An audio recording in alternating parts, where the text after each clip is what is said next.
I'm Chris Fowler, a sophomore from Detroit Country Day School. I play football, basketball, and baseball, and I've had 2 major reconstructive surgeries on the same knee.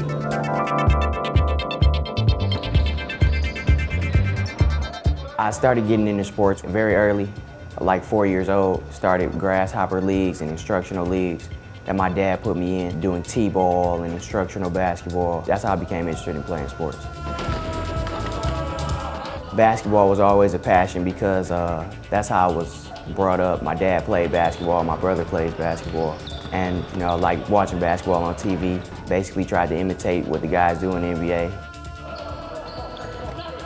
My first surgery was when I was 10. I was playing football and basically somebody put a move on me, twisted my leg, tore my ACL and tore my meniscus for the first time. So I had the surgery on my ACL and my meniscus.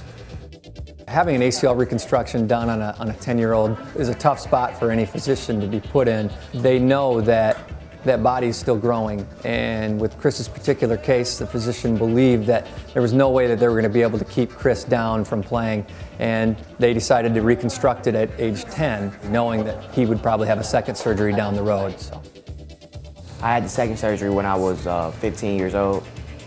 January 18, 2008 was the date. The rehab process was a hard and vigorous process. The first month was probably one of the longest months of my life. I couldn't walk, I couldn't do many things for myself, which means I had to sit down and just watch time go by. After the first month, I was able to start walking and then start training. I had a great work ethic, so I just wanted to get back on the floor faster than I should, which made me come back, than what was projected for me to come back.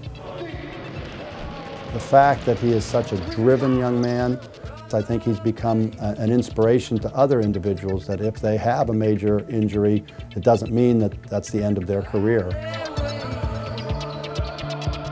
The hardest thing I had to overcome was watching my team play. Saw the varsity team make a run in the state playoffs that I could have been a part of. I felt that I could have done something for the team in the quarterfinals. Emotionally, I felt sad at the end of the game. I was hurt because I was hurt, and it was hard to sit there and watch that. After the game, Chris, I think, was the only one in the locker room that was crying. He was really hurt by that loss, and he hadn't even played in the game. And so that told me a lot about him in the fact that game impacted him so much. He wanted so badly for our team to be successful, even though he couldn't play. And that told me that when he got to play, this was going to be a kid that was going to be a leader for us. I think what impressed me most about Chris is his perseverance through having 2 procedures in his very young life and being able to overcome those and really get up the ambition and the drive to bring him back to the sports that he truly loves and basketball. The most important life lesson I learned was probably that things happen for a reason. And even though I was sitting there watching my team lose in the state quarterfinals, it basically gave me a chance to learn. I was able to sit back and watch the game, learn from the game. So it was a learning experience, which made it a life lesson for me. I am trying to go to a Division I college. I really would want to go to Wake Forest or somewhere in the ACC.